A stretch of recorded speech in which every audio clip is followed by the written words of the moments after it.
Hello बच्चों, क्या हाल चाल। दिस इज ओपे Gupta, your math mentor on this beautiful channel of yours. तो आज की क्लास में हम लोग असर्शन रीजन टाइप का एक क्वेश्चन लेने वाले हैं फॉर क्लास 11th। अगर अभी तक आप लोगों को नहीं पता है कि असर्शन रीजन टाइप के क्वेश्चंस क्या होते हैं तो इस वीडियो का डिस्क्रिप्शन बॉक्स चेक कर लेना और असर्शन रीजन टाइप के क्वेश्चन का प्लेलिस्ट देखना। उसमें ऑलरेडी मैं 4 लेक्चर बना चुका हूं जिसमें मैंने ये एलोबरेट किया है कि असर्शन रीजन क्वेश्चंस होते क्या हैं। फिलहाल हम इस क्वेश्चन का सॉल्यूशन करेंगे।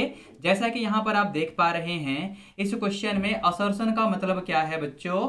असर्शन का मीनिंग दे रखा है 10c3 that is equal to 120।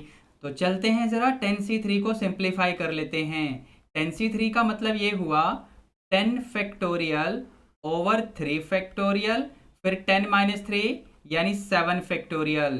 तो न्यूमरेटर में अगर मैं 10 को लिखूं 10 इंटू 9 इंटू 8 इंटू 7 फैक्टोरियल, और डिनोमिनेटर में 3 फैक्टोरियल को हम लिख लें 3 इंटू 2 इंटू 1, और 7 फैक्टोरियल को अनचेंज्ड। तो यहां पर बेसिकली आप नोट कर पा रहे होंगे ये 7 फैक्टोरियल कैंसिल हो जाएगा। अब जो भी टर्म्स बचेंगे ना, यहां पर कैंसिलेशंस होंगी। मतलब देखो 2 से ये 10 कटेगा तो ये 5 बचेगा, 3 से ये 9 कटेगा तो ये 3 बचेगा, और 8 पहले से ही वहां प्रेजेंट है, यानी ये हो जाएगा 5 इंटू 3 यानी 15 इंटू 8 यानी 120। इसका मतलब ये हुआ कि असर्शन वाला स्टेटमेंट बिल्कुल ट्रू है बच्चों। ठीक है ना।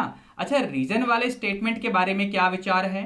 रीजन वाले स्टेटमेंट के बारे में अगर आप ध्यान से देखें, बेसिकली एनसीआर का मतलब क्या होता है। एनसीआर का मीनिंग यानी N factorial upon R factorial upon N minus R factorial. समझे। इसी का यूज करके तो मैंने यहां पर 10c3 को सिंप्लीफाई किया है। तो अगर आप चालाकी से काम लेते तो आपको पहले ही पता चल जाता कि यहां पर आर फॉल्स है बच्चों, यानी रीजन फॉल्स है। और अगर रीजन फॉल्स है यानी आर फॉल्स है तो ऑप्शन सी में ही तो ऐसा लिखा हुआ है।